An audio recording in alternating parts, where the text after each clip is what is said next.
Bismillah. أعوذ بالله من الشيطان الرجيم بسم الله الرحمن الرحيم اللهم صل على محمد وعلى آل محمد كما صليت على إبراهيم وعلى آل إبراهيم وبارك على محمد وعلى آل محمد كما باركت على إبراهيم وعلى آل إبراهيم في العالمين إنك حميد مجيد رب اشرح لي صدري ويسر لي أمري واحلل عقدة من لساني يفقه قولي اللهم لا صعب إلا ما جعلته صعبا ولا سهلا إلا ما جعلته سهلا وأنت إن شئت يا رب العالمين لجعلت الصعب سهلا ونسألك اللهم أن تجعل كل صعب سهلا علينا برحمتك يا أرحم الراحمين إنك على كل شيء قدير سورة الأحقاف سيمور في بل جارة إنه جانتي مغول makiyatun ko makka simore nden tellina taynulaɗo bismillah en fuɗɗori inde allah jangugol nde simore arrahman yurminayɗo julɗo e kefeero ka aduna arrahim yurminayɗo julɗo tun kala hara hamim ko allah tun andi ko fandi e ɗe karfe makko ɗo ɗiɗi tanzilul kitabi tippinede deftere nden minallahi koye morde ka allah al aziz on tedduɗo e laamu al hakimi ñeñuɗo e kuuɗe ma halakna samawati allah daali men tagirali kammuli ɗin wal arda e leydi ndin wama baynahuma e konkoni hakkunde majji illa bil haqqi si wona sabu goonga wajalin e fi lajal musamman toɗɗangal walladina ɓen kafaru yedduɓe amma undiru gay konko ɓe wajora mu'ridun ɓen no ɗuuri goonga on ɓul yetoɓe nelaɗo a ra'aytum yetelam mata duna ɗi sanamuji ɗon ɗo rewde min dunillahi ko wuuri allah aruni hollelam madha halagu ko honɗum ɗi sanamuji tagi minal ardi immorde kaliri to am lahum kano wodani ɗi shirkun kafidede laamu ngun fi samawati ka kammuli hara si allah falama waɗgol goɗɗum be o consulta ɗi o landoɗi i'tuni addanelam bi kitabin deftere min qabli hadha ko adinde alquranare aw atharatin ma batteji min ilmin immorde gande kiɗɗe ko confirmi wondema sanamuno duware weede in kuntum si tawi on laatike sadigina ko gonguɓe wa man adallu ko hombo ɓuri majjude ala mimman yad'u e di on rewayɗo min dunillahi ko woori allah o nodda man la yastajibu lahu konko nototako mo ila yawmil qiyamati ha ñande dargal wa hum kanjitode sanamuji ɗin an du'aihim gay ko ɓe woni ko noddude ɗi ghafilun ko welsindiɗi ɗi anda hay hiɗi noddede wa idha hushira nnasu si yimɓe ɓen moɓoyama ka dargal kanu lahum ɗi laatanoɓe kamɓe rewnoɓe ɗi ɓen a ada an ayɓe wa kanu ɗi laato bi ibadatim fi ko ɓe rewnoɗi kon kafirin hiɗi yeddi ɗum wa idha tutla si jangama alayhim do mabbe ayatuna ayaja men bayinatin bangude qala alladhina wiya ben kafaru yedduɓe ɗi haqqi wonande gonga on lamma ja'ahum tuma nde ari ɓe ɓenna hadha ɗum sirun ko bilew mubinum banguɗo am yaquluna ma ɗum ɓenna iftarahu ko nelaɗo fefindi alqur'ana ɓuli yeto ɓe nelaɗo in iftaraytuhu si tawi ko min fefindi nde alqur'anare fala tamlikuna li on wawanala minallahi immorde lette allah ɗen shay'an an hunde say allah falala lettude huwa ko kanko allah alamu ɓuri andude bima tufiduna fihi konko wonɗon jumpude fenon e muɗum kafa bihi kanko non o yoni shahidan seedejo bayni wa baynakum hakkunde an e moɗon wondema min mi fefindaki alqur'ana wawol kafuru kanko woni yafotoɗo arrahimu yurmeteɗo ɓul ma kamɓe nelaɗo ma kuntumi lataki bid an arano minan rusuli immorde nulaɓe ɓen wama adri mi anda kadi ma yufalu bi ko honɗum waɗoyte e an ko honɗum allah waɗoytami min tigi mi anda ɗum wala bikum mi anda kadi on ɗum kadi ko honɗum allah waɗoyta on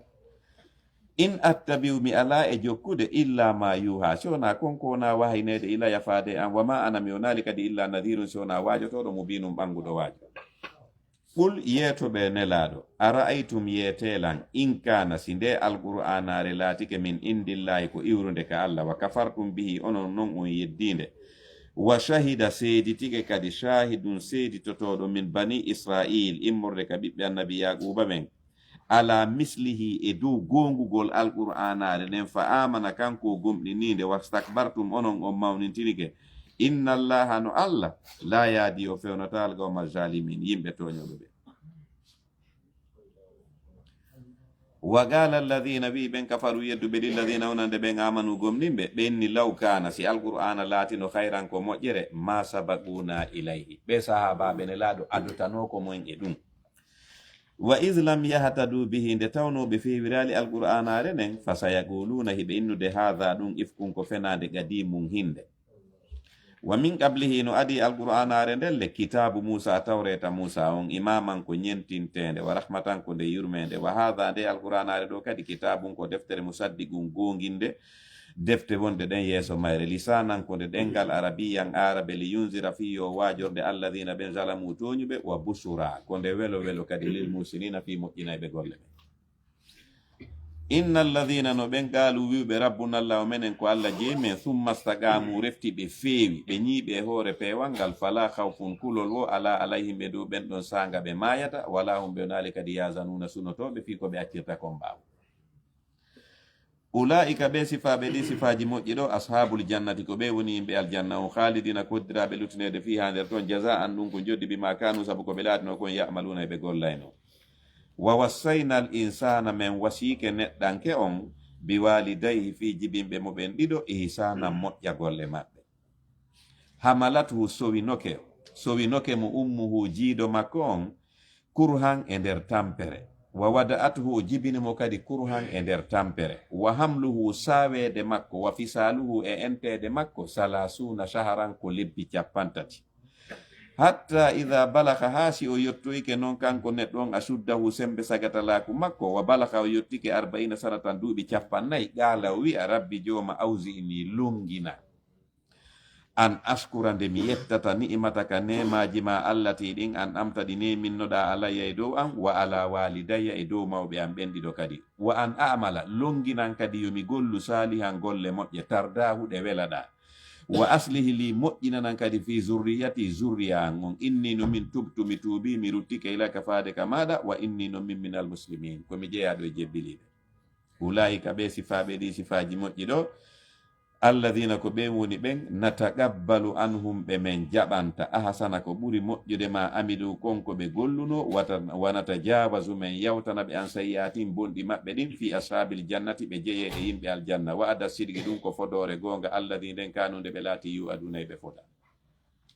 walladhi oya noon qala wi anayɗo liwalidayhi mawɓe makko ɓen ɗiɗo uffin lakuma wusmoɗon a ta'idani ni e onon on kambiranaylan an uhraja wondema mi yaltinte ka gabru an hara miɗo wuuri wagad halat gom ɗi feƴƴinowal ɓurunu girele go min gabri ko adimi wo huma hara noon mawɓe makko ɓen ɗiɗo yastahisani llaha ɓe ɗaɓɓande mo faabo ka allah waylaka bonema an o wa'irɗo ni amin koni gomɗin inna wadallahi no fodore allah nden haqqun ko gonga fayaqulo inna ma hadha o alqur'ana wonali illa asatirul awwalina si walla pillitti adinoɓe ulaika alladhina ko ɓe woni ɓen haqqa jojji alayhim e dow maɓɓe alqawlu konngol lette ɗen fi umamin ɓe jeyama e moftaji gada kalat gom ɗiɗi feƴƴino min gabrim aɗo maɓɓe minal jinni ka jinnaji walinse ka yimɓe innahum no kamɓe kanuɓe laatike khasirina hayruɓe wali kullin no wodani kala moƴƴowo bonɗowo darajatun darjaji mimma amilu immorde konko ɓe gollata wali waffiyahum allah timminanayɓe amalahum golleji maɓɓe ɗin womana kamɓe la yuslamuna ɓe toñetake wa yawma yu'radu janto ñande weeɓitoyte alladina ɓen kafaru yeddunoɓe alannari ka hoore yiite allah innaɓe adhabtum on yeebino tayyibatikum moƴƴi mon ɗin fi hayatikum duniya ka gurdam mon aduna wastamtatum biha on dakmitoriɗi ton ɗen fal yawma awa hande noon tujizawna on yoɓete adabal huuni lette hoyde bima kuntum sabu ko laatin ɗon kon tastakbiruna hiɗo mawnintinotono fil ardi kaliɗi bi hayri laqi ko alda e gonga o bima kuntum e sabu ko laatno ɗon kon tafsuguna hiɗon yalta e ɗoftare waskur jantano yimɓe ma ɓen yo nelaɗo akha aadin fi musidɗo aadinkoɓe ɓen ɗum ko huud id andara tuma nde o jirtinno o waaji gawmahu yimɓe makko ɓen bil ahqafi ka pelle jaare wagad halat gom ɗi feƴƴi an nusuru waajuji goo kadi hari min bayni yadayhi yeeso makko amin halfi e ɓaawo makko o inni ɓe allah tabudu wo tan rew illa llah sona allah inni no min akhafu miɗo huuli alaykum e dow moɗon adaba yawmin lette ñalande asimin mawnude gaalu yimɓe makko ɓen innimo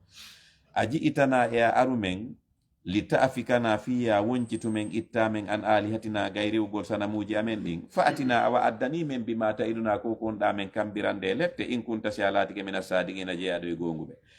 galaw inni ɓe innamal ilmu anduno gandal fi honde say lette ɗen aranta on indallahi ɗum kaka allah woni wa uballighukum min mi yottinanayi on tum woni ma ursiltu bihi komi nuliɗa kon e muɗum walakinni kono min arakum mi yi on qawman ko yimɓe taji haluna majjuɓe falamma ra'awhu ɓay ɓe yi'i lette ɗen aaridan hiɗe weeɓita mustaqbila hiɗe fewtina awdiyatihim ɓayɗe maɓɓe ɗen lette ɗen ari e duulere. Allah waɗi lette ɗen e duulere o ari o fewtinide e koɗoli maɓɓe ɗin. Qaaluɓe yi duulere nden tun qaaluɓe ni haada ɗum ɗo aari ɗum ko duulere ni mumtiruna toɓo meɗen ɓe welti ɓe ni ndiyan ɗan hewti ka aranayi. Allah daali balsi ko woni gonga on huwa ɗum masta ajaltum bihi ko ɗen lette ɗe hawjanno ɗon ni rihum ko hendu fihano e mayru azabun lette alimu musude to dammiru hindu yirbina kulla shay'in kala hunde bi amri rabbiha e yamirore jomi mayru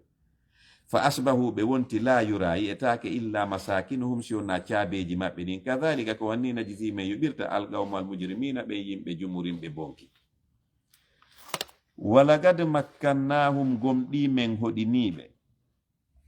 fima in makkannakum fihi konko men hoɗinali on onon makka ɗo e mum. walagad makkannahum gomɗi men newinanino ɓe gurdan ɗan kamɓe adinoɓe ɓen fima in makkannakum fihi konko men newinanali on onon makka ɗo men okkiɓe yaajede ka jawɗi men okkiɓe doole e juutugol balɗe ko men okkali on onon makka ɗo. wa ja'alna lahum men waɗani ɓe kadi sam an noppi wa absaran e gite wa affidatan e ɓerɗe fama akhna annum kono duncanano ɓe sam'uhum noppi maɓɓe ɗin wala absarum wona gite maɓɓe ɗen wala affidatum wona ɓerɗe maɓɓe ɗen min shay'in hay e hunde id kanu nde tawnoɓe laatinoke yajhaduna hiɓe andayno salo bi ayatillahi ayaji Allah ɗen wa haga bihim tippi e maɓɓe ma kanu konko ɓe laatino bi e muɗum yastajino ɓe jalkita. walaqad ahlakna gomɗi men halkima hawlakum ɓe wonɓe sera moɗon minal quruni immorde girel immorde e caye wa sarrafnal ayati men fensitani ɓe ayaje ɗen lallahum belajo kamɓe yarjiuna ɓe ruttoto e peewal ngal. falawla nasarahum ko hanno walla ɓe alladina ɗin sanamuji ittakazuɗi ɓe jogitino min dunillahi ko wuri Allah qurbanan ɓattorɗi alihatan reweteɗi balsi ko woni gonga on dallu annum ɗin majjitorno ɓe wa dhalika ɗum ifkuhum ko penale maɓɓe wa ma kanu e kokko ɓe laatino yaftaruna ɓe fefindo. wa id sarafna janto tumande men woncituno men naɓiri ilayka faade e maɗa yo annabijo nafaran jama minal jinni ka jinnaji yastamiuna hiɗi heɗito alqur'ana ko jangata kon alqur'ana on falamma hadaruhu ɓayɗi hewti ka alqur'ana on jangeteɗon qaaluɗi yeeti ɗimmoji majji on ansitu deƴƴite. falamma ɓudiya ɓay alqur'ana on lannama jangede wallaw jinnaji ɗin hucciti ila qawmihim ɗi yay ka yimɓe majji on munzirin hiɗi waajo. qaaluɗi yeetoyi ɗimmoji majji on ya qawmana ko non yo yimɓe amen inna no menen sami'na men heɗoyike kitaban deftere unzila tippinade min ba'di musa ɓaawo musa musaddiqan hinde gongini lima bayna yadayhi ɗen defte wonɗe yeeso mayre yahdi hinde fewna ilal haqqi faade e gonga wa ila tariqin e faade e lawol mustaqimin fewugol. ɗinni kadi ya qawmana kono yo yimɓe amen ajibu note da'i allahi noddando Allah ndum wa aminu bihi gomɗi non mo yahfir lakum o yafano on min dunubikum yoga e junubaji mon ɗin wa yujirkum o danda on min adabi lette alimin musude. ɗi inni kadi ɗimmoji majji on wa malla yujib kala non mo notaki da'i allahi noddandu Allah ndum fa laysa o lataki bi mujizin lawotoɗo fil ardi ka leydi wa laysa lahu alanamo kadi min dunihi ko wori Allah awliya a weldiɓe kono wallamo ulaika ɓe ɗo fi dalalin haraɓe woni majjere mubinin ɓangude. awalam yaraw e ɓe yimɓe darata tasko annallaha wondemano Allah alladi on halaqa samawati taguɗo kammuɗi ɗin wal arda e leydi ɗin walam ya'aya o ronkirali kadi bi halqi hinna fi ko tagi kon leydi e kammu bi gadirin o no wawi ala an yuhiyal mawta nde urnitata kadi mayɓe ɓe bala ko non woniri innahu no kanko ala kulli shay'in dow kala hunde gadirun ko wawɗo. wa yawma yu'radu janto nyande weeɓitoyte alladina ɓen kafaru yedduɓe ala naari ka hoore yiite Allah daalana ɓe alaysa haza e nge yiite ɗo wonali bil haqqi gonga qaalu ɓenna bala ko non woniri wa rabbina men wondiri jeyɗo men on ɗum ɗo ko gonga ni qala Allah daalana ɓe fadhugul azaba awa meɗe lette ɗen bima kuntum sabu ko laatino ɗon kon takfuruna e ɗon yeddayno. fasbir muññoyo nulaaɗo fi koko ɓe yimɓe ma lorray ma kama sabara wano muññorno non ulul azmi jomiraɓe pellital ɓen minar rusuli kanelaɓe wala tastajillahum wota hawjamɓe ka annahum wayti kamɓe yawma yarawna ñande ɓe yi'oyta ma yu'aduna ɗen lette ɗe ɓe kambirana lam yalbasu ɓe sikkay ɓe ñiɓano ka aduna ɗo illa sa attention na leer goto minna harin immorde ñalorma on balahun ɗum ko yottinalngolɓe fa hal yuhlaku yalli halkete nele halketake illa al qawmul fasiqun sona ɓe yimɓe yaltuɓe rettare. suratu muhammad simore fi yiɗaɗo on no jante e maggol. Bismillahirrahmanirrahim. Ya Allah ko barke bismillahirrahmanirrahim. Alladhina ben kafaru yedduɓe wa sadduɓe sakki yimɓe ɓen an sabilillahi gay lawol dina Allah kan adalla Allah kadi yeebi amalahum golleji maɓɓe ni. Walladhina ɓe anon amanu gomɗi ɓe wamilu salihati ɓe golli golleji moƴƴi wa amanu ɓe gomɗini bima nuzzila nden tippinade ala muhammadin e dow yiɗaɗo on wa huwa alhaqqu ndelle ko gonga min rabbi mimmorde ka jomi maɓɓe kaffara anhum o montana ɓe sayyatin bonɗi maɓɓe ɗin wa aslaha o moƴƴina balahum alhaali maɓɓe on. Dhalika ko waɗi ɗum bi anna alladhina ko sabu no ɓen kafaru yedduɓe ittabawu ɓe jokki albatila merente on wa anna alladhina no ɓe anon amanu gomni ɓe ittabawu ɓen ɗon jokki alhaqqa gonga wa min rabbi mimmorde ka jomi maɓɓe kadhalika ko wanni yadribullahu Allah piranta linnasime ɓen amsalahum misaluji maɓɓe ɗi. Fa idha laqitum si on fotti alladhina e ɓen kafaru yedduɓe fa darbar riqaɓe piyeɓe ka daade hatta idha askhantumuhum ha si on ɗuɗɗini warugol heferɓe ɓen fa suddul wasaga tiiɗi non kaɓɓi ɗin ko no won ɗum nangon woɓɓe go haɓɓon joƴƴi non fa imma mannan haray ɗon ko si tawi on moƴƴoto e maɓɓe baadu ɓaawo on haɓɓugol ɓe joƴƴina accitonɓe wa imma fida amma si ɓe sottora e jawdi si accitonɓe hatta tada alharbu ɗon e gere ɗen lelnude awsara ha jogaji ɗin. Zalika ko janta ɗo walaw yasha'ullahu si Allah no falano lantasara minhum o yottantono hoore makko e maɓɓe o innatano yon piiridu e hefreɓe ɓen simo farno kanko Allah par ce que moy ɓe réglude ara ne laali on yon piiridu kono ko fiyanu o nani be piiridu on e maɓɓe ko ndarugol homɓe mon jaɓata e ko homɓe saloto sina ɗum réglugol hefreɓe ɓen ɗum jettata Allah une fraction de seconde o réglayɓe mais ko fiyanu o nani yon piiridu e maɓɓe onon julɓe ɓen ko andugol homɓe jaɓata e homɓe saloto. Walakin kono o yetike yo pirdu e maɓɓe li yabluwa fi yo jarribor badakum yoga moɗon baadi yoga. Walladina ɓen gutilu waraɓe fi sabilillahi e nder lawol tonugol dina Allah kam falan yudilla Allah yebata amalahum golleji maɓɓe ɗin sayadihim o fewnoɓe wa yusli o moƴƴina balahum alhaali maɓɓe o wa yudkhiluhum o naada ɓe aljanna arrafaha lahum mo andini ɓe on fi muɗum ka alqur'ana ga. Ya ayyuhalladhina kono ɓen amanu gomnin ɓe in tansurullaha si on walli dina Allah kan yansurukum Allah kadi walla yo wa yuthabbitu tabintina agdamakum teppe mon ɗen walladhina ɓen kafaru yedduɓe fata asallahum halkare wodaniɓe wa dalla o yeebi kadi amalahum golleji maɓɓe ni dhalika ko defi ɓe ɗum biyannan ko sabuno kamɓe karihuɓe añi ma anzalallahu konko Allah tippini fa ahabata Allah kadi yeebi amalahum golleji maɓɓe. Afalam yasiru e ɓe yahata fi lardi ka leydi fa yanzuru ɓe ndara ɓe tasko kayfa kana ko onno latorno aqibatul ladina battane ɓe min qablihim adinoɓe ɓe dammara llahu alayhim Allah yirbinno cuuɗi maɓɓe ɗin e hoore maɓɓe walil kafirina no wodani heferɓe makka ɓen kadi amsaluha sifa ɗen lette. Dhalika ko janta ɗo bi anna allaha ko sabun Allah mawla alladina kanko woni giɗo ɓen amanu gomni ɓe wannal kafirina no heferɓe ɓe la mawla lahum giɗo ala naɓe. Inna allaha no Allah yudkhilu o naada e alladhina ɓen amanu gomni ɓe wamilu salihati ɓe golli golleji moƴƴi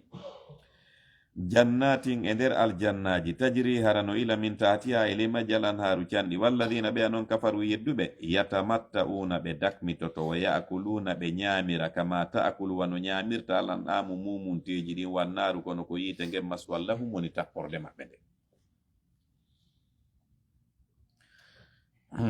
Waka ayyin heewi min qaryatin immorde yimɓe saare hiya hara ko nden ɗon saare ashaddu ɓuri tiirude quwwatan dole min qaryati ka edini nde saare ma makka allati nden akhrajat ka yaltindema ahlaknahum kono men halkuno ɓen ɗon fof fala nasira lahum haɗi kadi ballo alanaɓe. Afaman kana e ko on laatiɗo ala bayinatin e dow ɓanganduye min rabbihi immorde ka jomi makko kaman zuyyina ko on wa'ata wa on cuɗanaɗo kaman zuyina lahu wan on cuɗanaɗo suu amalihi golle makko bonde ɗen watta bo ɓe jokki awa on beleɗe maɓɓe ɗen. Mathalul jannati ko woni misal aljanna allati on wu'ida maranaɗo almuttaquna huloɓe Allah ɓen fiha no nder ton anharun canɗi min mayin immorde ndiya hayri asinin ɗam wona dunayɗa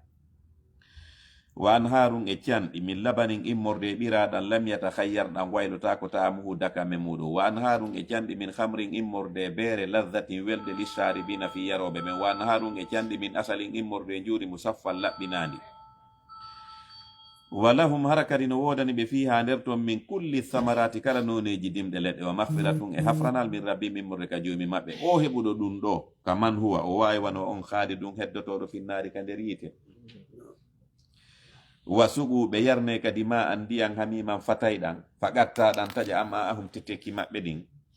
wa minhum no woodi e maɓɓe kamɓe naafiqiɓe ɓen man yastamiu ɓenɓe no heɗito ilayka faade maɗa yo annabijo hatta ida haraju ha si ɓe yalti min indi ka ɓe wi ka maɗa qaaluɓe yeeto lilladina ɓen utulilma okkaɓe gandal maha qala anifa ko ɗum nelaɗo woluno nane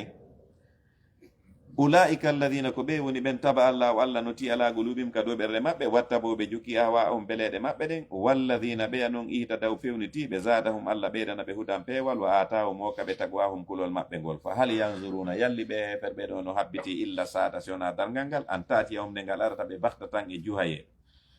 fagad jaa gomɗi arino ashratuha sartiji daragol dargal ngal fa anna lahum ko on no wodiranta ɓe ida jaatum si dargal ngal ari ɓe dicrahum wajitagol maɓɓe ngol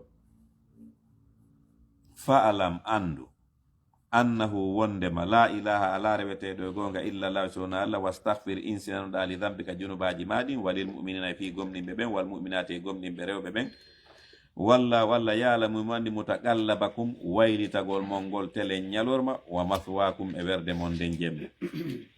wa yaqulu alladhina no wiya ɓen amanu gomnimɓe lawla nuzilat ko anno tippine suratun cortewol hara fi jihad no janta e maggol fa ida unzilat si tippinama noon suratun cortewol muhkamatun ñeñagol wa dhukira jantama fiha e nder maggol alqitalu hare nden ra'ayta yiyay alladina ɓen fi gulubim ɓeri ka ɓerde muɗum maratun ñaw sikka yanzuruna hiɓe ndaare ilayka faade maɗo e nelaɗo nazar al makhsiyi alayhi darde faɗɗaɗo min al mawti sabu hulugol mayde fa awla lahum bone wodaniɓe ta'atun ko ɗoftagol ma wa qawlun e konngol ma'rufum moƴƴugol ko ɗum ɓurnoɓe moƴƴande fa ida azama al amru si fiyake hare nden fof fellitanama falaw sadaqullah si tawno ɓe gonganino allah lakana ɗum latono hayra lahum moƴƴere wonande ɓe fa hal asaytum no tijja e moɗon onon inta wallaytum si on hucciti on salike gere on an tufsidude bonnoy toon fil ardi ka leydi wati ɓatti u taƴon arhamakum en ɗanji mon ɗi ulaika alladina ko ɓe woni ɓen la'anahumullahu allah huɗiɓe fa asammahum mo faɗiniɓe wa ama umindini kadi absarahum gite maɓɓe ɗen afala yatadabbaruna alqur'ana e ɓe taskotako alqur'anare ɗen am ala qulubin ka wonu ka dow ɓerɗe maɓɓe agfaluha bogoroje sokiraɗe ɗen ɓerɗe ɗen inna alladhina no ɓen irtaddu murtuɓe ala adbariɓe dow ɓabbe maɓɓe min baadi mata bayyana lahum ɓawo ɓanganiɓe alhuda pewal ngal ashaytanu ko sheytane sawwala lahum cuɗaniɓe golle maɓɓe ɗen wa amla lahum ko kanko fitiɓe bonki kin dhalika ko waɗi ɗum mbiyannahum ko sabu no kamɓe qaaluɓe wi'a ni no lilladina fi ɓen karihu añuɓe ma nazzalala konko allah tippini ɗum ko alyahudu ɓe yeytinoke ɓen sanuti'ukum men ɗoftoto on fi ba'dil amri e yoga e piiji ko yamirton men wallahu allah no ya'lamu mandi israrahum gundoji maɓɓe ɗin fa kayfa ko honno alhaali ɓe on wa'i royta idha tawaffathum tuma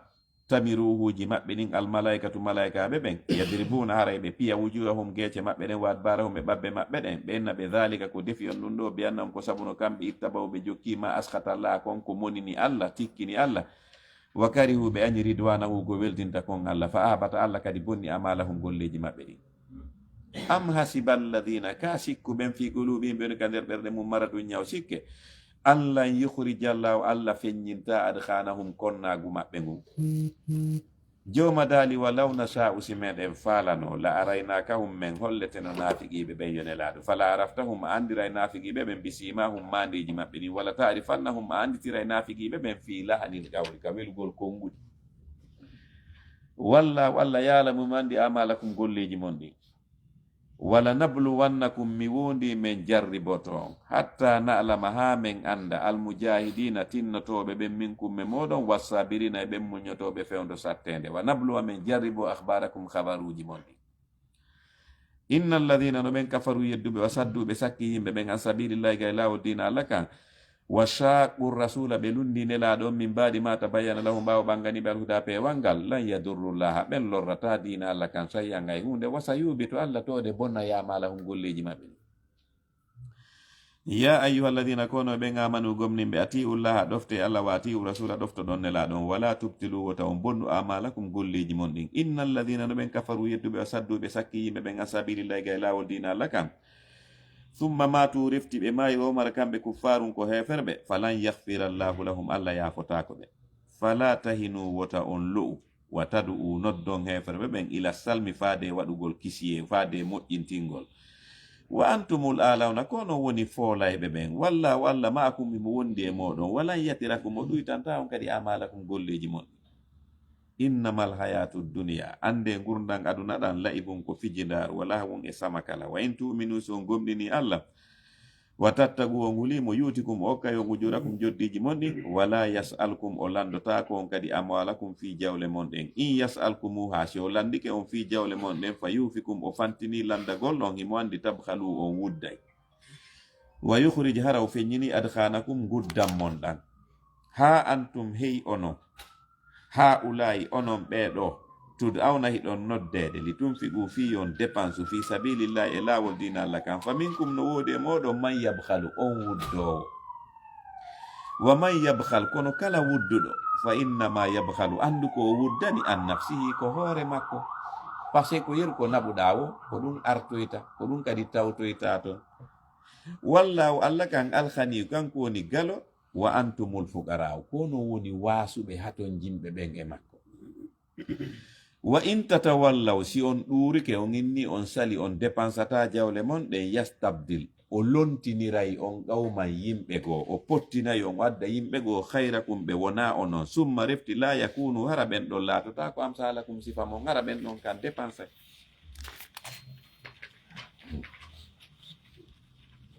suratul fatih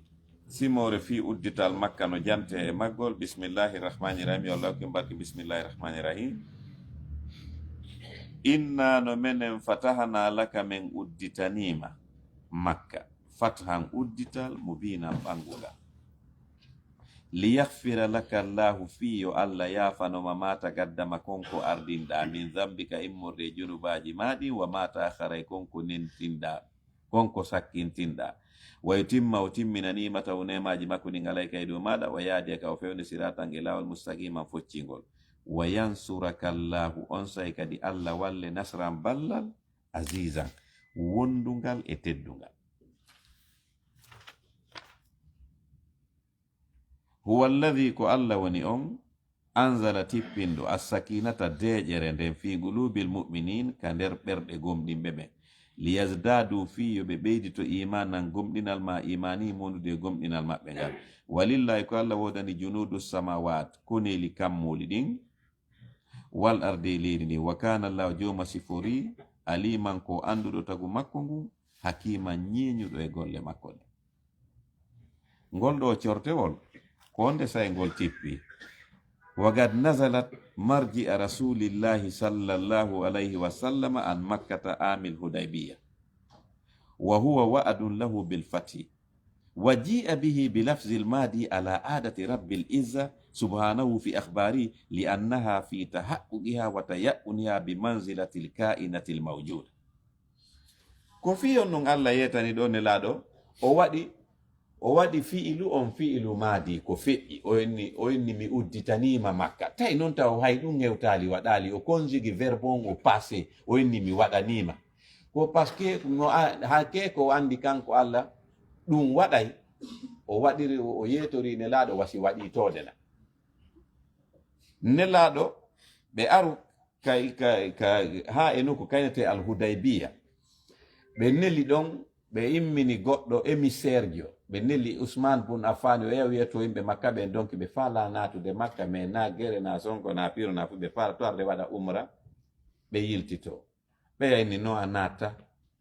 ɓenni a natata ɗo ɓenni yiltito aro ya hitande aranere nden et puis ɓe jogii kadi mo neli on toon ɓe nangi mo en hewtoyay ɗum noon yeeso alors nelaɗo enni joni awa ko hombo woni prêt naaten piiriden e maɓɓe ha hetten aden men on geppi hooten ɓe fof ɓe ari ɓe salmini nelaɗo ka ley leggal ko ɗuynete bi atur ridwan hakke ko allah weltaniɓe ɗon o immini saynaji ɓiri ɗon yaw daroɗa takko ɗon taweɗa ɗum ɗo ɓe ara ɓe salmina nelaɗo ɓenna ko enen gurdan e mayde en piira ya maye ma hettengade men on ɗon potto oya kadi ara salmina mo ɓe nani tun ɓe nani tun décision ferme ko nelaɗo jogui koye julɓe ɓen ɓe acciti o yakisan o arti alors joni noon ɓeyni nelaɗo hootu arta nexia men acca noon nata ada umra tawi noon sabaɓe no faala e nelaɗo eno no misali koye ɓe natuɓe piira e pi ɓe waɗa koɓe faala kon ɓe aɗa umra on ɓe hota nelaɗo ene no yiltitoɓe fewno noon ɓe yiltitoto no tawi fo no muni ko nelaɗo jaɓali kon ɓe adi guere ɓay ɓe muni nelaɗo Allah noon tippini ngol cortewol telen jemma nelaɗo weeti bimbi o inni cortewol tippinama yan hanki hingol ɓurani lan aduna on fof e ko woni kon ka aduna fof par ce que Allah yeetike mo mi waɗay arta ɗo foola ayɓe ma ɓen foolugol gaño ɗum no weli ɓuri piiji ɗin fof ka aduna ka adversaire joma on foolugol ala ok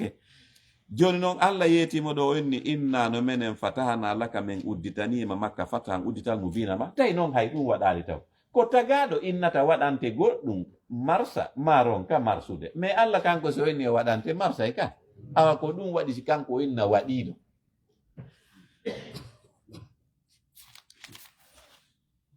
liyudkhila almuminin fi yonadu gomɗinɓe worɓe ɓen walmuminati e gomɗinɓe rewɓe ɓen jannatin aljannaji tajiri haranoyla min tatiha ele majji al anharu canɗi khalidina ko oddiraɓe lutinede fiya nder ɗon wayu kaffira anhum o montana ɓe sayyatin bonɗi maɓɓe ɗin wa kana dhalika ɗum laatike inde allahi ka allah fawsan malal agima mawnugal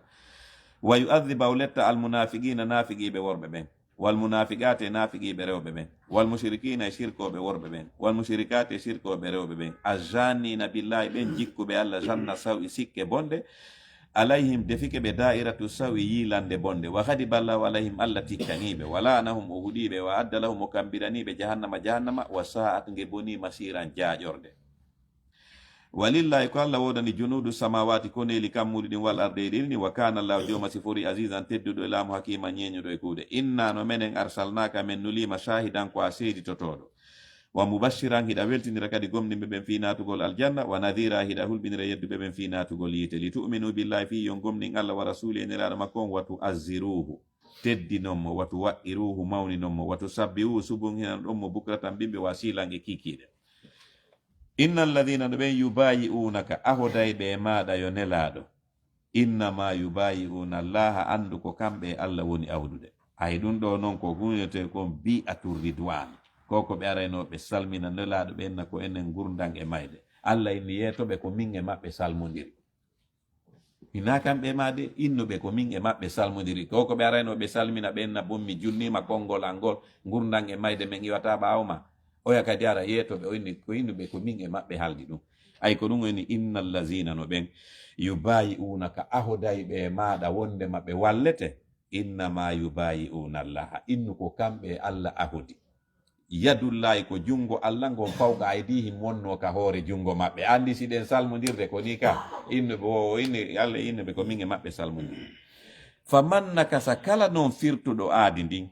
fa innama yankusu lorra ko firtani kon aadi ndin ala nafsihi yantay e hoore makko ɓay ɓe ƴettanima aadi si goɗɗo firtoyi toon ko kanko mari probléme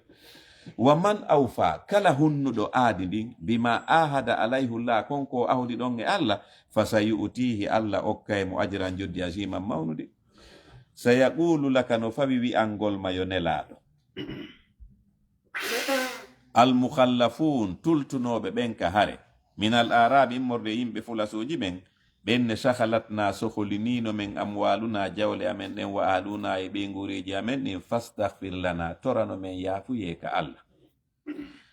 yaquluna hiɓe wowlira bi alsinatim ɗenɗe maɓɓe ɗen ma laysa konko lataki fi qulubim ka nder ɓerɗe maɓɓe qul ma kamɓe faman yamliku lakum ko hombo wawani o min allah immorde muyɗe allah ɗen shay'an goɗɗum in arada bikum si allah falanama on darral lorra aw arada bikum ma si o falanama on naf an nafoore bal si ko woni gonga on kana allah joma si foriɓe mata amaluna kala ko wonɗon e gollude habiran ko humpitiɗo bal si ko woni gonga on zanantum on sikkuno allah yankali bar rasul wonde manelaɗo on yiltitotako wal mu'minuna e gomɗinɓe mo ɓen e gomɗinɓe ɓen ila alihim faade ka ɓe ngureji maɓɓe ɗin abadan pooma wa zuyina dhalika ɗum cuɗa fi gulubikum ka nder ɓerɗe moɗon wa zanantum sikkuɗon zanna sawi sikke bonɗe wa kuntum laatiɗon gawma yimɓe buura halkiɓe wa man lam yu'min billahi kala mo gomɗinali Allah wa rasulihi e nelaɗo makko on fa inna no menen atadna men kambirani lil kafirina yedduɓe ɓen sayiran dulbayge walillahi ko Allah wodani mulku samawati laamu kammuɗi ɗin wal ardi liri ni yahfiru o yafanto liman yasha mo faala yafanade o yadhibu o letta man yasha mo faala lettude wa kana Allah joma sifuri khafura yafotoɗo rahima yurmeteɗo sayaqulu lmukhallafun no fawi wi'ugol tultuɓe ɓen ka hare idan talaqtum si on hucciti onon on yahi ila mahanima faade jawle konuɗen li tahuzuha fi on ƴettoy kono hoyri on ɓe ara ɓenna on zaruna acce natta bikum menen kadi men jokka on tultunoɓe ɓen yuriduna hiɓe faala an yubaddilu nde ɓe wattitata kalamallahi daalol Allah ngol par ce que Allah daaliɓe jokkata on ɓuli yeetoɓe ene laaɗo lan tattabiuna on jokkatame kadhalikum ko wano mi yetori on ɗo ni qala Allah Allah daliri min gablu ko adi ko Allah inni taw jokkume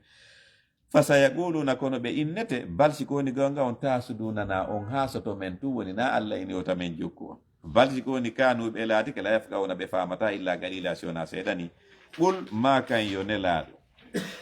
lil mukhallafina fi ɓen tultunoɓe ka hudaybiya minal arabi immorde yimɓe fulasoji ɓen yeetoɓe sattudo awna on noddete ila qawmin faade haɓidoygol e yimɓe go uli basin jomiraɓe hare shadidin tiɗude to qatilunahum haɓidonge ɓen ɗon aw yuslimuna ma ɓe silma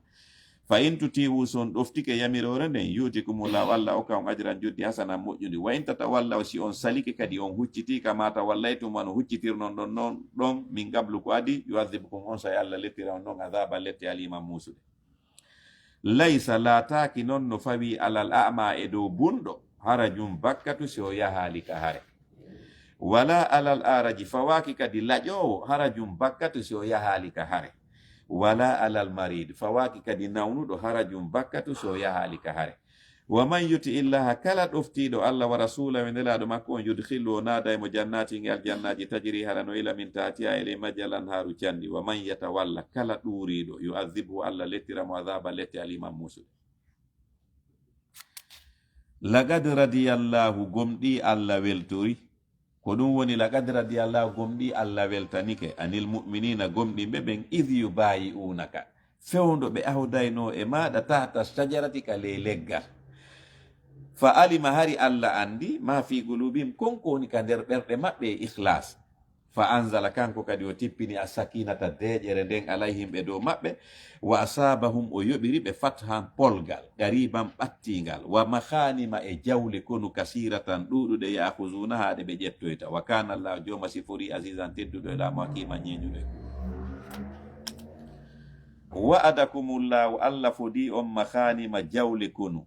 kathiratan ɗuɗuɗe tahuzunaha ɗe ƴettoy toon fa ajjala lakum o yaccinani on kadi haadihi ndi fodari ɗo ɗen haratode hay on piridata e maɓɓe on aray tun ka fatu makka ɓe yiyay on tun ɓe hula ɓe déposa aro hara hay on yangaki fa ajjala lakum o yaccinani on haadihi ndi fodari wa kaffa o jogiti aidiyan nasi juuɗe yimɓe ɓen ankum gay moɗon wali takuna fiyo ɗum laato ayatan mande lil mu'minina fi gomninɓe ɓen wa yaadiyakum o fewna on siratan e lawol mustaqiman foccingol wa ukhra o waɗani on jawle goo kadi lam takdiruɗe on wawatano alayha e dow hendagol ɗum qada hatallahu biya gomɗi o huɓidike ɗe fi moɗon wa kana allahu joma sifori ala kulli shay'in dow kala hunde gadiranko wawɗo walaw qata lakum haysi haɓiduno e moɗon noon alladhina ɓen kafaru yedduɓe lawallawul adbar ɓe fewtinayno on ɓabɓe ɓe doga summa refti laaji ɗuna ɓeɓata kadi waliyan giɗo wala nasira wona wallowo sunnatallahi ɗum ko sunna Allah noon Allah ti on gadi halatu o feƴƴino min qablu ko waɗi walan tajida a tawantali sunnatillahi sunna Allah on tabdilan wattiteɗe wa huwa alladi ko Allah woni on kaffa jogitiɗo aydiyahum juuɗe maɓɓe ɗen ankum gay moɗon wa aydiyakum ɓe juuɗe mon ɗen anhum gay maɓɓe bi batni makkata ka ayde makka min mbaɗi an asfarakum ɓawo folini noon alayme dow maɓɓe wa kana Allah joma sifori bi ma tamaluna kala ko wonɗon e gollude basiran ko sotiɗo andi noon ɓay julɓe ɓen monike fewno nelaɗo hotayno e nden hitande ɗon Allah inni mo artoyay ɗo next year si ayɓe ma ɓen yima ɓe ranga kisan ɓe jeeja har hay on pirata a arta e foola waɗa ko faalaɗa ɓay noon ɓe arti ka fatuma kay ɓe pirani par ce que ɓe yimɓe tuntayno ɓe ata tindade ko ɗum woni wa huwa alladi ko Allah woni on kaffa suruɗo jogitiɗo aydiyahum juuɗe maɓɓe ɗen ankum gay moɗon wa aydiyakum ɓe juuɗe mon ɗen anhum gay maɓɓe donc ko jaɓali ay piiro ngo waɗa ɓi batni makkata ka ayde makka min baadi an asfarakum ɓaawo haɗi tode o foolinino onon julɓe ɓen alayme dow maɓɓe wa kana Allah joma sifori bima ta'maluna kala ko no golde basiran ko sutido humul ladina ko be woni ben kafaru yedbe wasaddukum be sakinoke anil masjidil harami kamisi de hormantende wal hadiya inel dari jiri makufan hadi ko sakadi an yablukande di hewtata mahillahu nokku majjon walawla rijalun sionano sabu worbe go mu'minuna gomnibe wa nisaun e rewbe mu'minatun gomnibe lam ta'lamuhum be on anda fi mudun kono non hibe makka antata'uhum kulul wata on yabu ben non fatusibakum heba o minnu mimmorre mabbe ma'aratun junubu bi khairi ilmin ko alda e gandal o wada no piro go ngakkune modo o acce no piro kono tay wobbe gono to musibe mo ngono ngo anda fi be benno suudi gomdinal mum ngam li yudkhilallahu bi khairi ilmin ko alda e gandal li yudkhilallahu fi alla nadu fi rahmati ka yurmende makko man yasha mo fala law tazayyalu sibe sendondirno julbe ben e hefer ben mo kala woni fere la azabna men lettano alladina ben kafaru yedu be minu me mabbe azaba letti alima musude idh ja'ala alladina jantu mande waduno ben kafaru yedu be fi gulubim kaner berde mabbe alhamiyata tikkere nen hamiyata jahiliyati tikkere majji yanko fa anzalallahu alla tippini sakinata udejer makko nen ala rasule denelaade makko andi dum ko fewndo be windayno peace agreement to ngakune mabbe. Ok, joni yiltito me kono joni winden kaydi joni non si tawi ɓe winday kaydi mo kala innaɓe muni min kaari mo kaari ɓay noon nelaɗo windi wondema muhammadur rasulullahi ɓeni non a windata ɗum a innay woni muhammad wowla inde bemma nden ɓeni par ce que min reconnaissa ko a nelaɗo ayi ko ɗum woni is jaala tuma nde waɗuno alladhina ben kafaru yedduɓe fi gulubin ka nder ɓerde maɓɓe alhamiyata tikkere hamiyatal jahiliyati tikkere majjiyanko fa anzalallahu allah kadi tippini sakinata u deƴere makko ne ala sedino nelaɗo wakkili nelaɗo windi probléme ala andi ɓawi o inni windo o windu muhammadur rasulullahi ɓenni nono na yayno muhammadou rasulullah ene woni muhammadou bun abdoullahi muhammadou ɓiɗɗo abdoullahi o mais kanko ɗum fof mone o gara allah no heññude allah tippina deƴere nden e makko o jaɓa fanzalallahu allah tippini sakinata o deƴere makko nen ala rasuli e donelaɗo makko on wala almuminina dow gomniɓe men wa alzamahum o longini ɓe kalimata taqwa konngol kulol allah wa kanu ɓe laati a haqqa biya kamɓe ɓuuri jejjude maggol wa ahala kamɓe ɓuuri handude maggol wa kana allahu joma sifori bi kulli shay'in kala hunde aliman ko anduɗo lagad sadaka allahu gomɗi allah gongani rasulahu nelaɗo makko on a ru'ya koyɗolngol bi laqqe hoore gonga la tadkhulunna al masjid al harama onni mi wondi on naata ka miside allah hormantende makka inchallah si allah muyi aminina hara ko ngoliɓe on hula hay hunde muhalliqina woɓɓe mon no fembiru usakum ko e mon ɗen wa muqassirina woɓɓe no kuwa fi raɓɓindini la takhafuna hara kadi on hulata fa alima allah no andi ma lam ta'lamu konkono ngo ganda fa jala waɗi min duni dhalika ganin ɗum ɗon fatha uddital qariban ɓattingal et puis nelaɗo waali hoyɗi koyɗol o hoyɗiti ɓen mi hoyɗi ɗen naati makka woɓɓe no fembi woɓɓe no kuwa fi tun et puis ɗen naati ɗen fuuli ɗen imposi gouvernement waɗi ko ɗumanne mais tawi noon si nelaɗo tawi ko nolle kadi allah waɗiranimo huwa alladi ko allah woni on arsala nulirɗo rasulahu nelaɗo makko bil huda peewal ngal wa dini laqqe dina gongal yusirahu fi yo fuulin dina makko kan ala dini e dow dinaji ɗin kulli kala majji wa kafa billahi allah yoni shahidan seyditiɗo wonde man ko a nelaɗo allah haysi kamɓe ɓe jaɓaɗi seeditagol ɗum muhammadum o yiɗaɗo rasulullahi ko nelaɗo allah walladina ɓen maahu wonduɓe makko ashiddawu ko tiiɗuɓe alal kufari dow hefreɓe ɓen ruhamawu kono ɓe yurmodiri baynahu makko ne maɓɓe tarahum ayiye ɓe rukange ɓe waɗa ruku sujjaɗan eɓe sujja yaftahuna ɓe ɗaɓɓa fadlan ɓural minallahi morre kala o ridwanan e welaye simahum mandeji maɓɓe ɗin fi wujuhim no ka geece maɓɓe min athari sujudi batte sujudeje ɗen dhalika ko ɗum ɗo mathalum woni misal maɓɓe ngal fit tawrat ka tawrat wa mathalum e misal maɓɓe ngal fil injili ka linjil ka zar in no waywa no remuru akhraja yaltindu shatahu puɗol mum fa azarahu o semmini ndu fastahlada ndu tiiɗi fastawa ndu fotodiri ala suugi e dow bindere nden yujibu ɗum no hawna azurra a heferɓe remuɓe liyahiza bihim fiyo allah tikkinir ɗuɗugol julɓe ɓen alkuffara heferɓe ɓen wa'adallahu allah fodi alladina ɓen amanu gomɗinɓe wamilu salihati ɓe golli golleji moƴƴi minnu mimmorde maɓɓe mahfiratan hafranal wajiran e joddi ajiman mawnudi suratul hujurat simore fi cuuɗi ɓe nguli nelaɗo on no jante e maggol bismillahi rahmani rahim allah ko barke bismillahi rahmani rahim ya ayyuhalladina kono yo ɓen amanu gomninɓe la tuqaddimu wota on adintin bayna yadayillahi yeeso yamirore allah nen wa rasuli nelaɗo makko wattagullah hule allah inna allah no allah samiun ko nanu konguɗi jiyaɓe makko ɓen alimum anduɗo ko ɓe miji kon ya ayyuhalladhina kono e ɓen amanu gomnin ɓe la tarfa'u wota on tunu aswatakum sotuji mon ɗin fawqa sawti nabi e sengo dow soto nelaɗo on wala tajharu lahu wota on feññinamo kadi bil qawli konngol ka jahari wano feññiniranta noon baadikum yoga moɗon li baadin yoga an tahabata fi wota bonu amalakum golleji mon ɗin wa antum hara onon la tash'urun hara on sowa andude golleji mon ɗin bonino.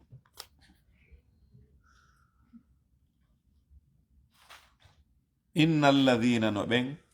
yahudduna joltinayɓe an oɗo aya ibnu kasir inni ruwiya anna sabit bun qais no wodi no ineteɗo sabit bun qais kana rafi'u sawt kanko hito makko ngon no towi falamma nazalat hazihi l aya ɓay oɗo aya tippike ka Allah inni ɗon ɓe townayɓe hito mum gon hoore nelaɗo golle maɓɓe ɗen boni aya on tippi tun qala ana allazi kuntu arfa'u sawti ala rasulillahi sallallahu alayhi wa sallam ana min ahli nar on gorko o inni o inni awa min mi jeyama e naata e ɓe yite par ce que min lan townayno hito an gon e hoore nelaɗo o inni ko ɗum ɗo ko min tigi yewta o inni habita amali o inni jaka golle an ɗen boni wa jalasa fi ali o jooɗi ka fami makko ka suudu makko hasinan ko suniɗo wacciti yaltugo joni tawi o yaltata mo ka suudu tun imo maapi faftakadahu rasulullahi sallallahu alaihi wasallam nelaɗo hattimo noon ñande goo nelaɗo landi fi makko ɓeyni mais on toni sabit bon gays mi alamo yiide ɓay nelaɗo maaki ɗum fantalaga badul qawmi ilayhi faqalu lahu tafaqadaka rasulullahi sallallahu alaihi wasallam malaka woɓɓe goo immi yanimo ka suudu makko ɓeyni mais nelaɗo landike fima ko ɗum waɗi ala yaltude iɗa juuɗi tun ka suudu ga faqala gorko on inni ana allazi arfa'u sawti fawqa sawti nabi sallallahu alaihi wasallam habita amali wonni on nanali aya qur'an on ko inni ko innal lazina ɓen townayɓe hito mum e hoore hito nelaɗo golle maɓɓe ɗen boni onni ɗo andi noon min hito an gon no towi donc miɗo townude hito an gon e hoore nelaɗo jaka golle an ɗen boni ko ɗum waɗi milan jooɗi ka suudu ga o inni ana min ahli nar o inni ɓay mi andi ko mi natowo yite donc mi ala yaade ka juuɗe fa atawu nabiya sallallahu alayhi wa sallam fa akhbaruhu bima qala ɓen ɗon yiltiti ɓe arti ka nelaɗo ɓe yeeti nelaɗo ko oya wuuli kon ɓenni me yahanimo o inni o ɓay aya on tippike inni kala townayɓe ɓen hito mum on hoore maɗa golle ɗen maɓɓe ɗen boni kanko le hito makko gon no towi donc o andi golle makko ɗen boni ko ɗum waɗi mo jooɗi ka suudu fa qala annabiyu sallallahu alayhi wa sallam nelaɗo inni la bal huwa min ahli l janna nelaɗo naaki no yiltite yeeto ɗon mo ko aadenjo aljanna yowa innal ladhina no ɓen yahudduna joltinayɓe aswatahum suutuji maɓɓe ni joni noon ɓay nelaɗo haalaniɓe ɗum wa fi riwayatin atarda an ta'isha hamidan wa tuqtal shahidan wa tadkhulul janna faqala raditu bi bushra allahi ta'ala wa rasulihi sallallahu alayhi wa sallama wala arfa'u sawti abadan ala sawti rasulillahi sallallahu alayhi wa sallam nelaɗo inni mo atarda a weltoray welete an ta'isha nde wurata hamidan hara ko a yettiniɗo wa tugutal wareɗa kadi shahidan ko a yanɗo shahid wareɗa ka gere ñande goo hara eɗen piiroyde wareɗa toon hara ko a yanɗo shahide wa tadkhulul jannata nata aljanna ɗum no walanima faqala inni raditu bi busrallah mi weltori on welo welo irɗo ka Allah wa rasuli e welo welo irɗo on ka nelaɗo par ce que nelaɗo yeetimo an ko ɗum ɗo heɓoyte a wuuray ka gurdam ma haraɗa woni yettiniɗo probléme ala et puis en waɗoya e gere waɗeɗa ka wareɗa ka nder gere o inni mi weltori o welo welo ɗo ɗen iwruɗo e Allah e nelaɗo o inni kadi nelaɗo wala arfa'u sawti mi townata hito an gon abadan poma ala sawti rasulullah e hoore sawto nelaɗo sallallahu alaihi wasallam innal ladhina no ɓen yahudduna joltinayɓe aswatahum suutuji maɓɓe ɗin inda rasulillahi ka nelaɗo Allah on ulaika allazina ko ɓe woni ɓen imtahana allahu ɓe Allah laɓɓiniri qulubahum ɓerɗe mum ɗen littaqwa fi kulol Allah lahum no wodani ɓe mahfiratun yaafuye wa ajrun e joddi asimum mawnude innal ladhina no ɓen yunadunaka noddayɓe mayo nelaɗo min wara'il hujurati ka ɓawo cuuɗi ɓe nguli maɗin aktharuhum ko ɓuri ɗude ɓe la yaqilun ɓe faama ɓe haqqila walaw annahum si tawno kamɓe sabaru ɓe muññino hatta tahruja ha yaltuɗa ilayhim ɓe maɓɓe la kana ɗum latano hayra lahum moƴƴere wonande ɓe walla kafurun ko yafotoɗo rahimu yurmeteɗo. Ya ayyuhalladina kono ɓen amanu gomnimɓe in ja'akum si ari on fasiqijo addani on binaba in yewtere fatabayyanu ɓangine taw sellugol yewtere nden e angal sellugol yewtere nden an tusibu ko adinde on heɓude gawman yimɓe bi jahalatin sabu majjere fatusbihu wonton alama faltumɓe dow ko waɗɗon ko nadimina ninsuɓe. Kala arɗo junnuma information wota hawto tun yaha waɗa ɗuma gere ko par ce que nelaɗo maki ba'sal walid bun uguba ila al haris bun dirar liyaqbida ma kana indahu min az-zakati allati jama'aha min qaumihi falamma sara al-walid waqtaraba minhum khafa wa fazi'a faraja ila rasulillahi sallallahu alaihi wasallam wa qala ya rasulullah innahum qad irtaddu wa mana'u zakat fahamma ba'du as-sahaba bil khuruj ilayhim wa qitalihim fa anzala Allah. Si goɗɗo siya kala arɗo yetima information ko woni wo ko woni wona ya hawto tun yaha ƴetta action direct non waɗu investigation taw par ce que ndaare ɗo ko fiyon ɗum o waya ɗo tippani Allah yetine laaɗo no kala gaɗɗo si ari yetike ma haala a geru taw anda siko gonga ma sina gonga. Nelaɗo nelu oyenteɗo Walid bun Uguba o nelimo ka hombo o inneteɗo Haris bun Dirar fi hon ɗum o nelimo ka on li yagbida ma kana indahu min zakat fiyo yawo ƴetta zakka ko on itti kon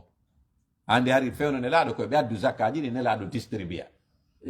o en yani zakat ko woni kanga jungoya par ce que tawi on kadi no collecti zakkaji ɓuy e jungo yimɓe makko no jogiti. Nelaɗo immini noon Walid bun Uguba yo yawo ƴetta ɗum.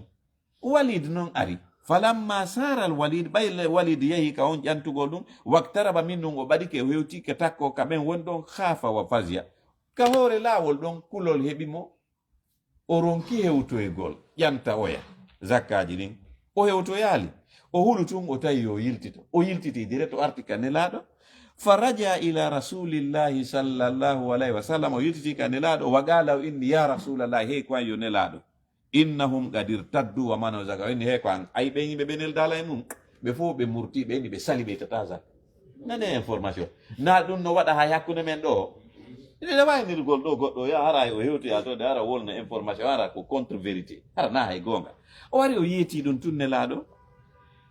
fahamma ba'du sahaba yoga e sahabaɓe on ɓe takko nelaɗo ɓe faala bil khuruji ilayhim yaltugol yaaka ɓen quartier ɗon waqitalihim piirida e maɓɓe ha hendo zakkaji ɗin ɓe faala ɗum tun ɓe propose an ɗum nelaɗo ɓe inni nelaɗo accimen yamin piirida e maɓɓe min adda zakkaji ɗin fa nazalatil aya Allah tippini aya on e nelaɗo Allah inni nelaɗo ya ayyuhallazina kono yo ɓen amanu gomɗinɓe in ja'akum si addani on fasiqum fasiqijo binaba in yewtere fatabayyanu ɓangine taw sellugol yewtere nden e angal sellugol yewtere nden an tusibu ko adi on heɓoyagol gawman e yimɓe goo bi jahalatin sabu majjere ko adi on yawgol piirido en e ɓen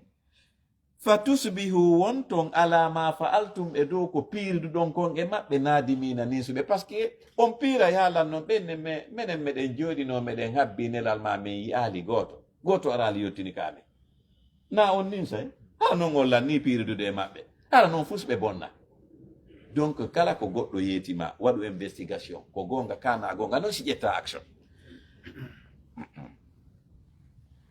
wa alamu ande anna fikum no hakkunde moɗon rasulallah e nelaɗo Allah on law yuti'ukum si tawno nelaɗo on ɗoftino on fi kasirin e ko ɗuuɗi minal amri immorde piiji ɗin la anittum onon tigi on tampayno walakinna allaha kono ko Allah habbaba ilaykum yiɗini on al imana gomɗinalngal wa zayyanahu o cuɗi ɗum fi qulubikum ka nder ɓerɗe mon wa karraha o añini ilaykum faade mon al kufra keferu ngu wal fusuga e fasikaku ngu wal isyana e geddi ɗin ulaika ɓe sifaɓe ɗi sifaji moƴƴi ɗo humu rashidun ko ɓe woni fewɓe ɓe fadlan ɗum ɗo ko moƴƴere min Allah iwrude ka Allah wa nimatan e nema walla alimun ko anduɗo tagu makko ngun hakimu ñeñuɗo e golle makko ɗe wa in ta'ifatani si tawi feddeji ɗiɗi minal mu'minina immorde ka gomniɓe ɓen iqtataluɓe lurri fa aslihu baynahuma moƴƴine hakkunde maɓɓe ko fiyonno ngo aya ɗo tippani qila linnabiyi sallallahu alayhi wa sallama law ataita Abdullahi bun Ubay wa huwa ra'sul munafiqin fantalaga ilayhi wa rakiba himara wantalaga ma'ahu almuslimun yamshun falamma atahu an-nabiy sallallahu alaihi wasallam qala ilayka anni ay tanahha wabta'id anni fawallahi laqad azani natnu himarika faqala rajulun min al-ansar wallahi lahimaru rasulillahi atyabu rihan minka fakhadiba Abdullahi li Abdullahi rajulun min qaumi wa khadiba lil ansari akharuna min qaumi fakana bainahum darbun bil jarid wal aidi wan ni'al fa anzala Allah ino do ko wadi ko ha o aya do tippi Anas wi wondema be ko goddo goyni anela do si tawno arayno ka Abdullahi ibn Ubay ra'sul munafiqin horejo nafiki be ben fi waja golmo dun mo jayno ale nelaɗo ƴetti babba mum ko waɗɗi arika ibnu Ubay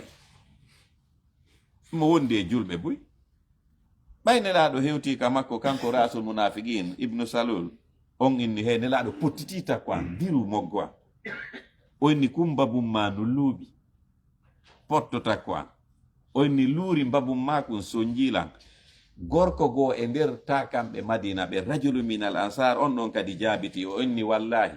lahimaru rasulillahi sallallahu alaihi wasallam atyabu rihan minka o inni kumbabun nelaɗo no mari barngol welugol ɓuruma wi kum ɓuuri ɓuruma fa hadiba groupe joni Abdullah ibnu Ubay on ɓen ɗon moni fii ɗum maintenant ɓe wonduɓe ɓen kadi nelaɗo ɓen ɗon kadi moni fi ko ɗa inni kon yo nelaɗo potto mbabum makko kun luuri mbabum makko kun no mettude mo joni mo kala monike groupe ji ɗin ɗiɗi groupe nelaɗo e groupe ibnu Salul on fakana baynahum dar piiro no woni hakkude maɓɓe ɓe piiri fanzarallahu Allah tippiri noon wa inta ifatani par ce que tawi woɓɓe ɓe wonɓe ɗa kadi ko julɓe o inni wa inta ifatani si tawi feddeji ɗiɗi minal mu'minina immorde gomɗiɓe ɓen igtataluɓe lurri fa aslihu baynahuma moƴƴine hakkunde maɓɓe fa in bahat si bewi noon ihdahuma goɗɗo maɓɓe alal ukhra e dow oya fa qatilu on fof haɓe allati nden fedde tabhi wonde bewde hatta tafi'a ha nde rutto ila amrillahi faade yamirore Allah nde fa in fa'at si nde ruttike fa aslihu moƴƴinon noon baynahuma hakkunde maɓɓe ɗen bil adli nunɗiri wa aksitu nunɗe inna la no Allah yuhibbul muqsitina e mbiɗi nunɗuɓe ɓen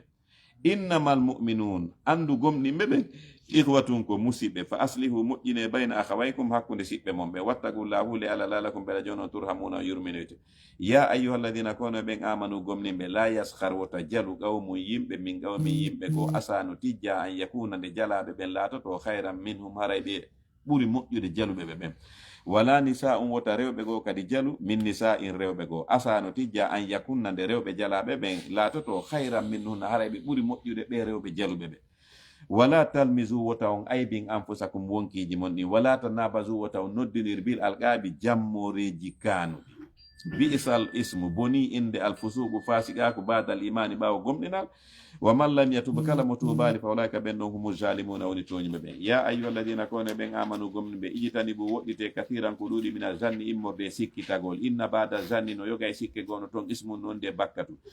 wala ta jassasu wota on wiɗodir wala yahtab wota aybi mbadukum yoga moɗon mbadan yoga ayuhibbu e ara iɗa yadukum goɗɗo mon an yakula nde o ñamata lahma akhihi tew musidɗo makko mayta ngara on ko mayɗo fakaritumuhu añe ɗum wattaqullahu le Allah inna la nola tawabum ko jaɓo tububu e rahimu yurmeteɗo tubuɗo ya ayyuhannasu kono yo yimɓe inna no menen halaknakum men tagi on min dakarin immorde gorko wa unsa e debbo o jalnakum men waɗi on suuban gori gori wa gabayila e leƴƴi li ta'arafu fi on andidir inna akramakum ko ɓuri on teddude indallahi kala atqakum ko ɓurɗo hulde Allah o inna la no Allah alimun ko anduɗo tagu makko hum khabirum humpitiɗo fi maɓɓe galatil arab yimɓe fulasoji ɓen wi amanna men gomɗini ɓuli yeto ɓe nelaɗo lam tuminu on gomɗinali taw walakin kono ɓuulu wi e aslamna men silmi men jebbilike walamma yadkhulul imanu kono gomɗinal ngal natali taw fi qulubikum ka nder ɓerɗe moɗon wa in tuti'ullah son ɗoftiki Allah wa rasula e nelaɗo makko on la yalitkum mo ɗuytan tawa min amalikum mimorde golleji mon in shay'an hunde inna la nola ghafurun ko yafotoɗo rahimun yurmeteɗo innamal mu'minuna andu gomɗinɓe ɓen alladina ko ɓen woni ɓen amanu billahi gomɗinɓe Allah wa rasuli e nelaɗo makko on thumma rifti lam yartabu wara kadi ɓe sikkitaki wajahadu ɓe tinnori bi amwalihim jawle maɓɓe ɗen wa anfusihim e wonkiji maɓɓe ɗin fi sabilillahi e lawol tonugol dina Allah kam ulaika ɓeɗo humus sadiguna ko ɓe woni gonguɓe ka imanu maɓɓe ɓuli yehtoɓe ato allimuna allaha yon andinayi Allah bi dinikum fi dina mon kam walla yalamu mandi ma fi samawati kala koni ka kammule ma fil ardi kala koni ka reedi walla bi kulli shay'in kala hunde alimon ko anduɗo yamunnuna hiɓe wajita alayka e dow maɗa yo nelaɗo an aslamu fi ɓe silmi ɓoli yetoɓe laata munnu wota on wajito alayya e dow an islamakum silmugol mongol bal si koni Allah ko Allah yamunnu alaykum moƴƴi e moɗon an hadakum de o fewniri on lil imani gomɗinalngal in kuntum si tawi on laatike sadigina gonguɓe inna allaha no Allah ya'lamu mo andi khayba samawati ko wirni kon ka kammuli wal ardi ka leydi walla basirun ko sutiɗo bima ta'maluna kala ko wonɗon e gollude. Suratu Qaf. Bismillahirrahmanirrahim. Allah ko barke bismillahirrahmanirrahim. Qaf ko Allah tun andi ko fandi e o harfu makko do. Wal Qur'ani Allah wondiri al Qur'anare nden al majidi teddude nden. Balsi ko woni gonga on ajibu heferbe makka ben haawi ke ngalbi an ja'ahum fi aribe munzirun wajotodo minhum jeyaado e mabbe musiddo mabbe.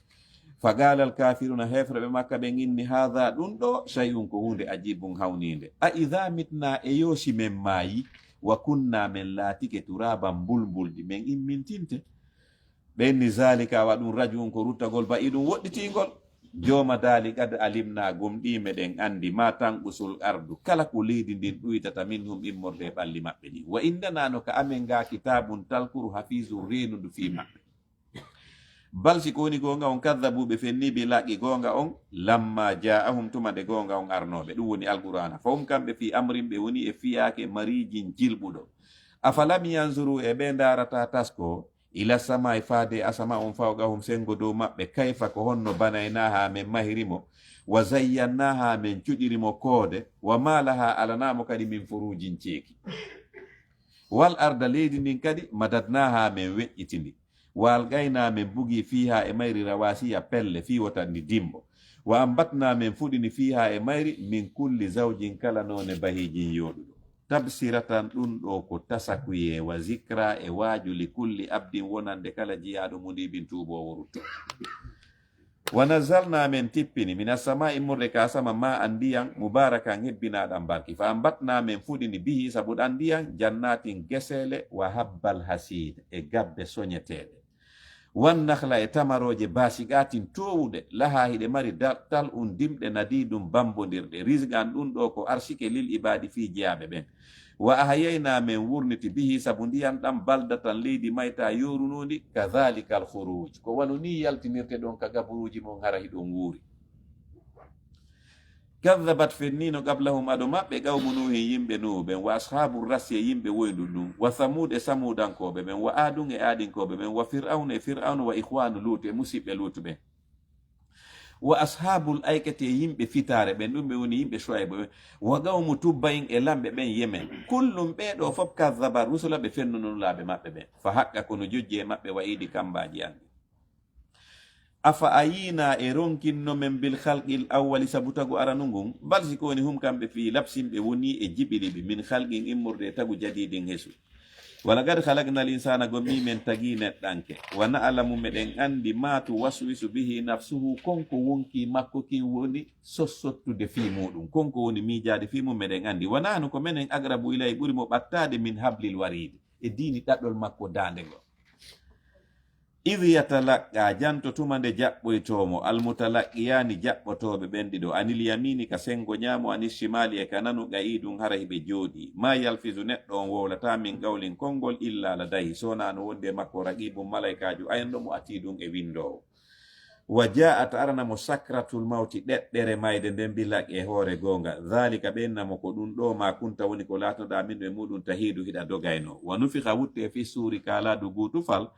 zalika ko ɗum yawmul wa'id woni ñalande fodade nden wa ja'at ara kullu nafsin kala wonki ma'aha harano wondi e makki sa'ibum malaikajo soggayɗoki wa shahidum e seeditatoɗo e hoore makki Allah dalanamo lagad kunta gomɗi alatinoke fi haflatin e nder welsindare min hadha immorde ngal ñallal ma hande fa kashafna anka min hunci min ittanima non hita aka wirngallo ma on fa basaru kal yawma gite maɗen hande hadidun no wa'i wan jandi wa gala qarinuhu wondiɗɗo makko shaytanu malaikajo on inna hadha ko ɗo mala dayya wonno e jungo an atidum mi addimo. Allah dala alqiya buge fi jahannama ka nder jahannama kulla kaffarin kala dulluɗo anidin sandalɗuɗo manna in haɗo wulir khayri ko moƴƴi mutaɗin jaggito muribin sikkitiɗo. allazi on jaala waɗuɗo ma Allah e wondude Allah ilahan akhara reweteɗo goo fa alqiyahu buge mo fil adabi ka lette ashadidi tiiɗuɗe. Gala qarinuhu wondiɗɗo makko shaytanuru ndu wiya rabbana jomi amen ma atakhaytuhu min ɗo mi bewinano o walakin sikoni kana kanko tigi o laatino fiiɗa laalin harimo e majjere bayidin woɗɗitinde gonga. Gala Allah dala la tahtasimu wota on wenjodirla dayya ka ando wagad gaddamtu gomɗi min mi addino ilaykum faade moɗon bil wa'idi kambaji andi ma yubaddalul qawlu kongol ngol wattitetake la dayya ka ando wa ma ana mi onali kadi bisalla min toñowli labidi jiyaɓe men. Yawma naqulu janto nyande men wi'anoy tali jahannama yite jahannama ngen halimta laati yalli a heewi wa taqulu ngeinna hal min mazid yalli ɓeydari no wodi mi ɓeyda. Wa uzlifatil jannatu aljanna on battinane lil muttaqina hulayɓe Allah ɓen khayra ba'id hara na woɗɗitiɗo. Allah dala hadha ko ɗum ɗo ma tuwaduna woni ko fodano ɗon li kulli awwabin wonande kala ruttotoɗo e Allah hafizir reniɗo. Man khashiya arrahmana on hulunoɗo Allah bil khaybi e birnangal wa jaa o ardi bi qalbin e ɓernde mudibin tubayde rutto. Allah dala udkhuluha naate ka aljanna bi salamin wondude kisiye dhalika ko ɗum yawmul khulud woni nyalande luttal. Lahum harano wodani ɓe ma yasha'una kala ko ɓe falete fiha ka nder aljanna wala dayna meɗen mari kadi mazidum ɓeydari. Wa kam heewi ahlakna ko men halkuno qablahum ado maɓɓe min qarnin immorde girele hum hala ko ɓen halkanoɓe ashaddu minhum ɓurɓe tirude kamɓe makka ɗo batsan dole. Fa naqabu ɓen kadi wangino fil biladi ka leydi hal min mahis yalli ɓe heɓuno laworgal. Inna fi dhalika woni koko jantaɗo la dhikra ta waaju e tasakuye liman kana lahu wonande on marɗo qalbum ɓernde mijitotonde aw alqa samma ma o bugi nanɗe makko ɗen wowara kanko shahidum ko tawaɗo. wala gad khalaqna samawati gomɗi men tagi kammuli ɗin wal arda e leydi ndin wama baynahuma e konkoni hakkunde majji fi sittati ayamin e nder balɗe jeego wama massana memano men kadi min luhubir ronkere. Fasbir muñño yo nulaaɗo alama yaquluna e dow ko ɓe yimɓe ma won ma wolude wa sabbi subun hinoɗa bi hamde rabbika yetta jomi maɗa qabla tulu'i shamsi ko adi puɗal nange gen wa qabla al khurub e ko adi mutal nange gen wa min al layli ka jemma fasabbihu subun hinoɗamo wa adbara sujud e batte sujudeje ɗen wastami i heɗito yawma yunadil munad nyande noddo won noddata ɓe min makanin immorde nokku garibin ɓattiɗo yawma yasma'una nyande ɓe nanoyta assayhata ha cango ngon bilaq e hoore gonga dhalika ko ɗum yawmul khuruj woni nyalande yaltugol ka gaburuji. Inna no menen nahanu ko menen tigi nuhuyi wurnata wonu mitu ko menen kadi warata waylayna ko faade kamen almasir woni jaaƴorde tagefo ngo. Yawma tashaqqaqul ardu janto nyande leydi ndin sekoto anhum gay maɓɓe sira am ɓe yalta ka gaburuji haray ɓe yacco zalika ɗum ɗon hasrun ko mofturu alaynaka amen ga yasirun ko newi ɗum nahnu ko menen alamu ɓuri ɓe andude bima yaquluna fi konko ɓe woni wolude. Wama anta wonali alayme dow maɓɓe bi jabbarin dolayɗo ɓe fa dhakkir wajorɓe bil qur'ani al qur'anare nde man yakhafu kala hulowo wa'idi kambaji andi. Suratu Zariyat simore fi kenuli jarotoɗi leydi no jante e maggol bismillahirrahmanirrahim Allah ko barki bismillahirrahmanirrahim. Wadhariyati Allah wondiri kenuli jarotoɗi leydi ɗin zarwan e jaragol. Falhamilati Allah wondiri duule rondiɗe toɓo wiɗran no teddiri. Faljariyati Allah wondiri laaɗe dogayɗe ka maayo yusran no newri. Falmuqassimati Allah wondiri malaikaɓe sendita ɓe arsikaji ɗin amran e yamirore Allah. Innama tu aduna ande ko foda ɗon la saadi ɗum pellet ɗum ko gonga wa inna dina no nyalande joddi kuuɗe la waaqi ko yanoju wassamai Allah wondiri asama on dhatil hubuki jonɗate koode innakum no onon la fi qawlin on woni e konngol mukhtalifin luutondirgol woɓɓe mon no enude darngal no woodi woɓɓe enude darngal ala yu'faku no woncite anhu gay gomɗingol alqur'ana man ufika on woncitaɗo e gonga ɓutila huɗama alkharrasuna fenayɓe ɓen alladina hum ko ɓen woni ɓen fi hamratin e siwrugol maɓɓe sahuna hiɓe welsidi fi lahara yasaluna heɓe lando ayyana ko honde tuma yawmu dini woni nyalande joddi kuuɗe yawma hum ko nyande tawi kamɓe ala naari hiɓe ka hoore yite yuftanuna hiɓe lette ɓe inne zuuqu meɗe fitnatakum lette mon hadha alladi ko ɗe woni ɗen kuntum mbiɗe laatoɗon e muɗum tastajiruna hiɗon hawjanayno innal muttaqina no huloɓe allah men fi jannatin ɓe ono e aljannaji wa uyunin e candi akhirina heray ɓe ƴetta ma atahum konko kiɓe rabbuhum joomi maɓɓe innahum no kanuɓe kanuɓe laatino qabla dhalika ko waɗi ɗum ɗo musinina ko moƴƴinaynoɓe golle kanuɓe laatino ke kaɗuna galilan ko seeɗani min allayli ka jemma ma yahjauna woni ko ɓe ɗanotono wa bil asari ka wagutu wendoji ɗum woni takko ka subaka hum kamɓe yastahfiruna ɓe insinotono wa fi amwalihim no ka jawle maɓɓe haqqum haqqe lissa'il fitorotoɗo wal maharumi e baso waɗitiɗo toragol wa fil ardi no ka leydi toon ayatum ayeje lil muqinina fi yananaɓe ɓen wa fi anfusikum no ka wonkiji mon tigi ayeje tindinay ɗon fi bawgal allah ngal afala tubsirun onon on yiyata wa fi samai kaka asama woni rizqukum arsike mon on wa matu aduna e kala ko foda ɗon fa wa rabbi samai mi wondiri jeeɗo asama on wal ardi leydi nin innahu no arsike mon on la haqqum ko gonga mislama annakum sifa ko ko wonɗon tantiɗuna wowlude no andirɗa noon a sikkitaki hitoma ngon siɗa wolde ko an woni wolde ko noon arsike ma on woniri gonga wondema o wopatama hal ataka yalli arima e nelaɗo hadisu yewtere dayfi ibrahima fi hoɓɓe annabi ibrahima ɓen almukramin teddinaɓe ɓen ɗum woni malaikaɓe ɓen is dakhalu tumande ɓe natuno alayhi e dow makko fagalu ɓe innimo salaman salminago e ma ibnu abbas inni komɓe woni ɓe malaikaɓe ko jibril mikail israfil ko ɓe arno ka annabi ibrahima is dakhalu tumade ɓe natuno alayka makko fagalu ɓenni salama salminago e ma gala maki salamu salminago e mon gaw mum kono ko yimɓe munkaruna faytaɓe mi anda o faraha o molti ila ahli o yahi ka ɓeygore makko nden faja o addani ɓe bi ijili ngari samini faydi o yahi tinna o yiide e ɓeygu makko ɓe hirsi nagge ɗon ɓe junani ɓe o addi tew ngun o joƴƴini fa garrabahu o ɓanni tew ngun ilayhim faade maɓɓe kono ɓe ñamali par ce que malayka ñamata yahay ɓe daral tew ngu gala o inni ɓe ala takulun onon on ñamata fa awjasa o so'i minnum mimmorde maɓɓe khifatan kulol o huli o andi kisanko malayka ni galuɓe inni mo la takhaf wota hul wa bastaruhu ɓe weltinirimo bi hulamin o heɓa e ɓiɗɗo alimin jon gandal fa aqbalat fewtiti imra'atu ɓeygu makko fi sarratin e nder sonko ɓeygu makko wari no dari takko ɗon o nani ɓe yetademo ɓeni bon ko rewni men ɗo ko yetagol ma ɓeygu ma jibinante ɓiɗɗo marɗo gandal kadi ɓeygu makko sonki fa aqbalat fewtiti imra'atu debbo makko on fi sarratin e sonko fa sakkat o bantiti waja yeeso makko ngon wa qala to inni ajuzum min ko mi yummirawo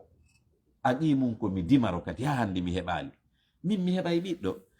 qalu malaika ɓen innimo kazaliki ko wano nanirɗa ni qala rabbuki joomi ma daaliri innahu no kanko allah huwa lakimu kanko woni ñeeñuɗo e okkorgol nayejo ɓiɗɗo al alimu anduɗo honno ɗum gerdete ko ɗon اللهم صل على سيدنا محمد وعلى ال سيدنا محمد الله سبحانه البراج يوم البركات يوكل البركات يوكل البركات لو يوكل البركات lebbi boy lebbi ɗin fof gurdal men o waɗi barke men Allah wata o okkore ɓiɗɗo keefeero Allah wata en jigi keefeero Allah wata en jigi keefeero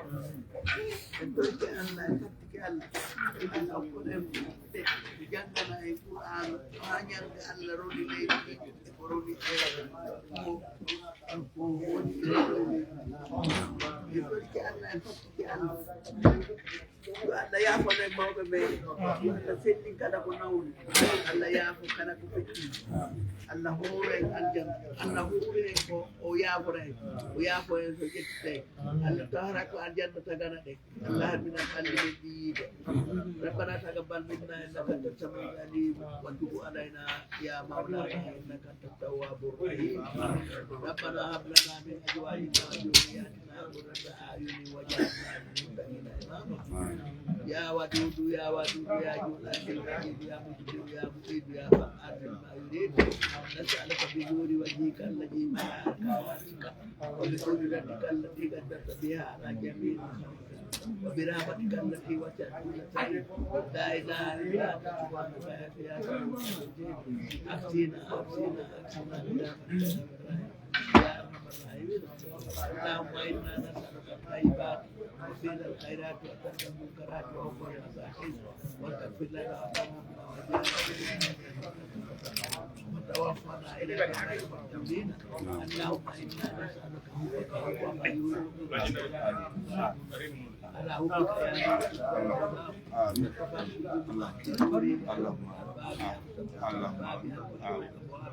يا يا لا إله إلا اللهم